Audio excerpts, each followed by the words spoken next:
Hey, what's up, everybody? It's Uncle Mad. This is a little bit of a weird way to do this. This is kind of reverse order. I'm recording what I'm recording right now the day after Nashville SC and San Jose's 1-1 draw at Geodis Park, and I was kind of going back and forth all day if I even wanted to edit together the stuff and put out a game day vlog, because when I didn't film too much, we're getting to that mode we got towards to the end of last season where I'm just kind of in a weird funk with the way the team's playing and not probably having that much enthusiasm, not vlogging that much stuff at the games, so I don't even know if anything I filmed is worth doing. I will edit it together and throw it together at the end of this just for the sake of it, but I wanted to start off just going through like a quick state of the team address because I don't think I was able to put together coherent thoughts on what's going on with the team last night, so I'll try to do so now without rambling or going on like a 15-20 minute rant.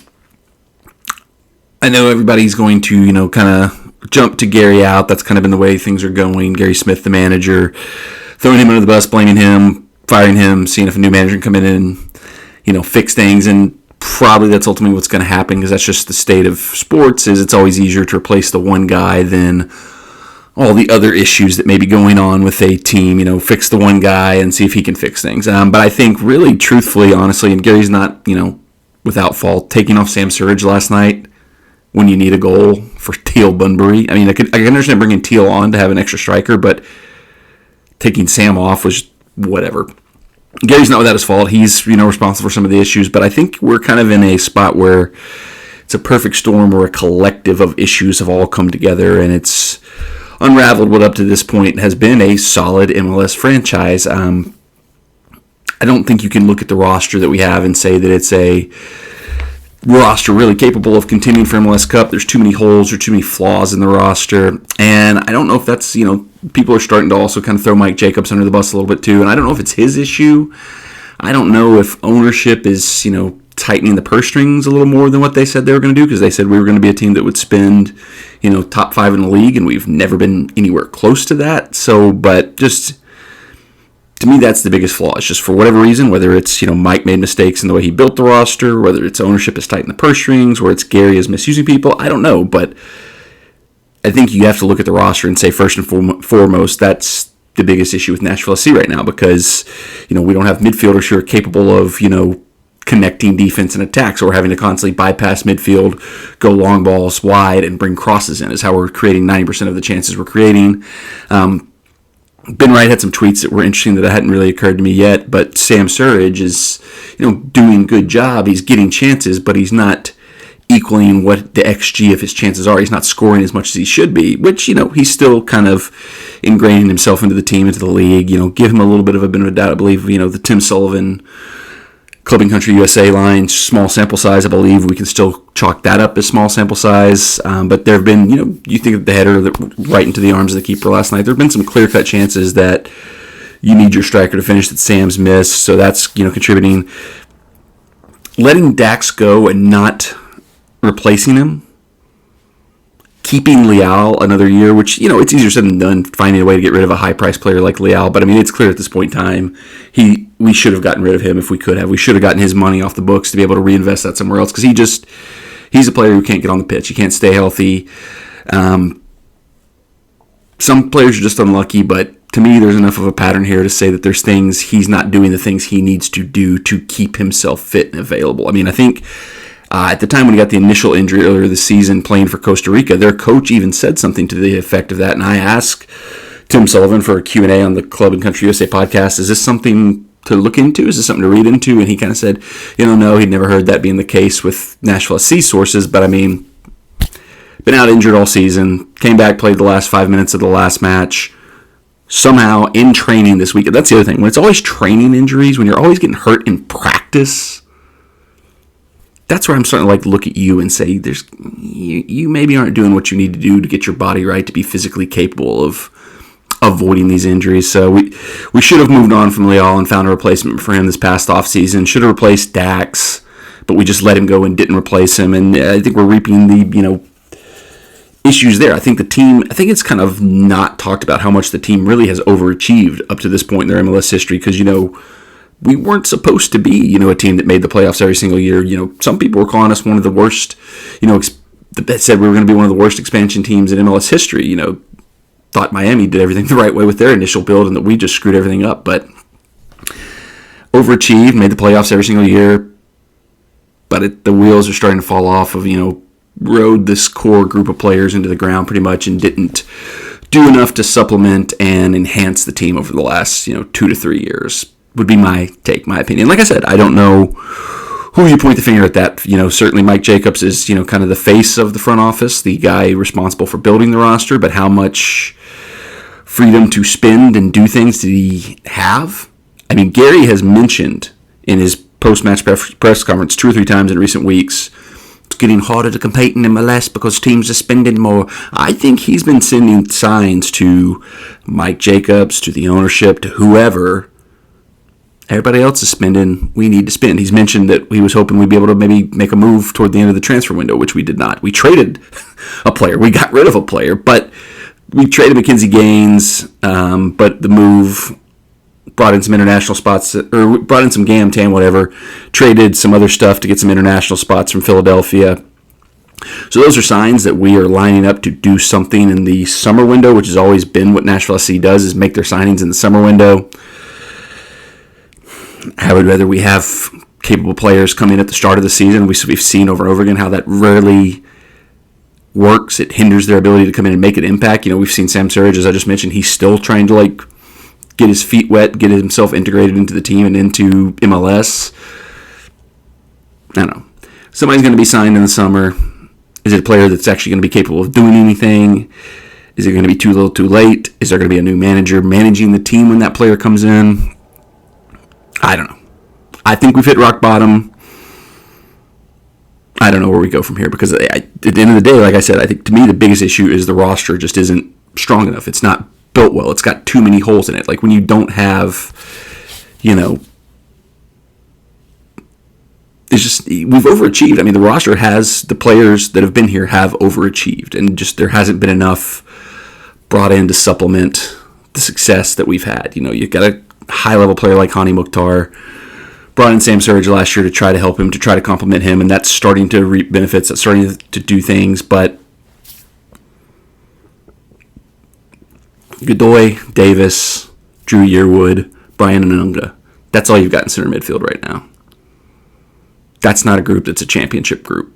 They're all fine players. They would all do well under certain circumstances if there was better complementary pieces around them, but they're not. They're kind of stuck there having to do more than they're capable of doing. That, to me, that in particular the midfield is where the big issue is, where the roster has major issues, major holes that have not properly been addressed. So, I don't know.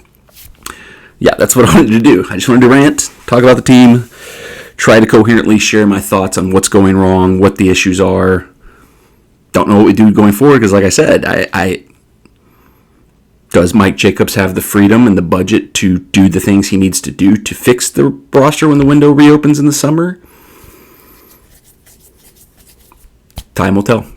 But to me, that I would lean toward giving Gary a chance. Like I said, he's not without fault. He's made some boneheaded decisions, I believe, in some of the substitutions, some of the lineup choices he's made. But you can't say we're not trying to attack more. Everybody's stuck on Gary Ball, says we just don't play fun football. We don't play fun football. I think we're playing more attacking style than we have in the past, and that's saying something considering we don't have midfielders who are good at attacking. Like if we actually had a creative playmaker in midfield, a la a Randall Leal, or a player who should have been brought in to replace Randall Leal, I can only imagine what the attacking output would look like this season, but hasn't been there.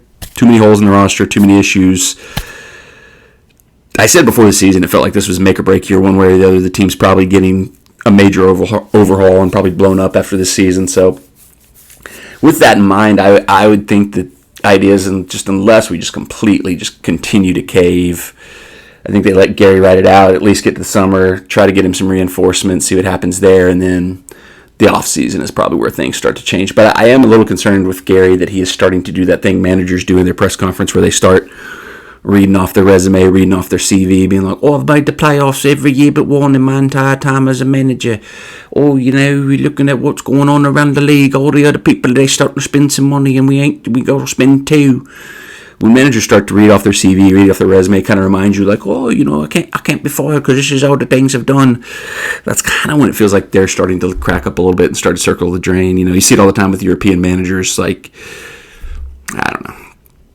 It's a hard time to be a Nashville SC fan. I mentioned it in the video, but I had tickets to the not first ever, but the big home game return of the Nashville Cats last night. I just botched it up and bought tickets when there was also a Nashville SC game. I think originally the Cats game was supposed to be at 4 o'clock, so I was like, I could do both, but chose to go to Nashville SC because we ride with the boys in gold through and through. Kind of wish I'd gone to the Cats game because they smashed whoever they were playing and looked like it was probably a fun time to see the return of the Nashville Cats.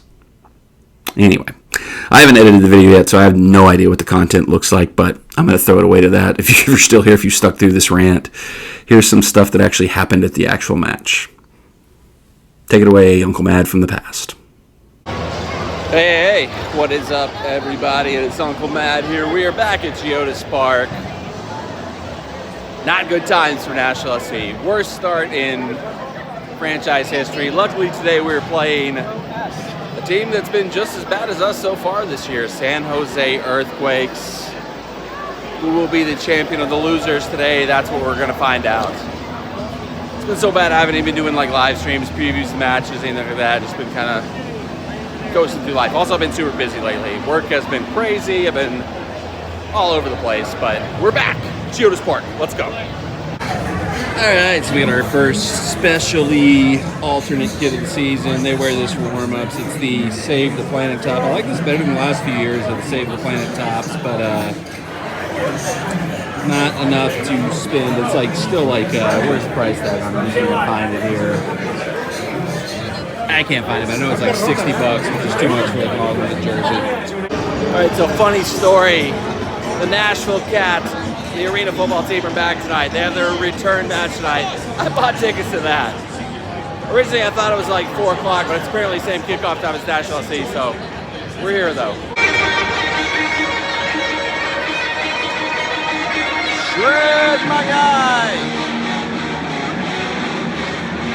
Blue shorts are back. I like blue shorts being back.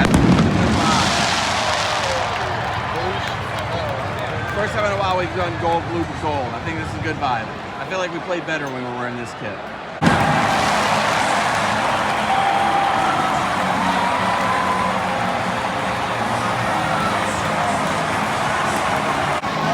Hani has been buzzing. Finish it. Hani's back.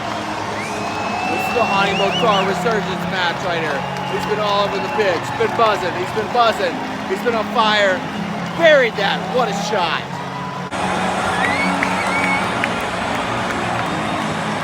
Ow.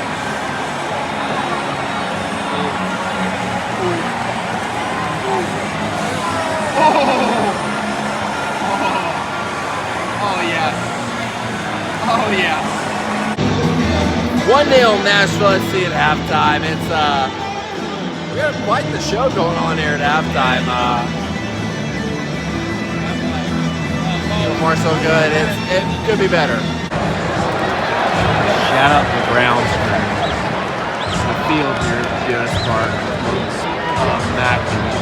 I mean, this is as good as I've ever seen it. Holy shit.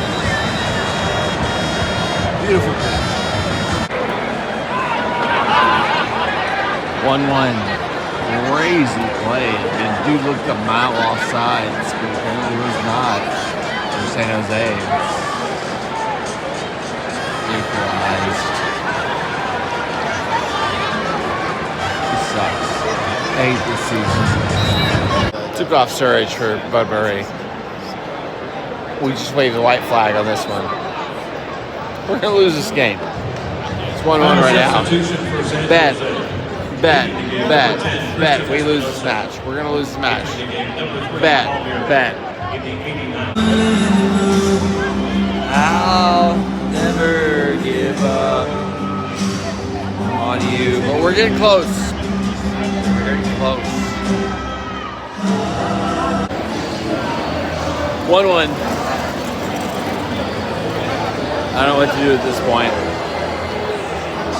I don't know what's going on. We are just Not a good team. One time the other team, San Jose, had a chance to score, they scored. What do you do with that? What do you do with that? All right, so game sucked. Let's try NSC Rap Party 2.0. I don't know. Will this be fun? It was all right last time. We'll see. Rap Party 2.0. Another Nashville NSC after crappy game. Everybody come to the party. Yay! Don't have a good wrap up to this video just because we suck. There's no other way to look at it. We suck, we suck, we suck. Enjoy your life. Enjoy your bagels.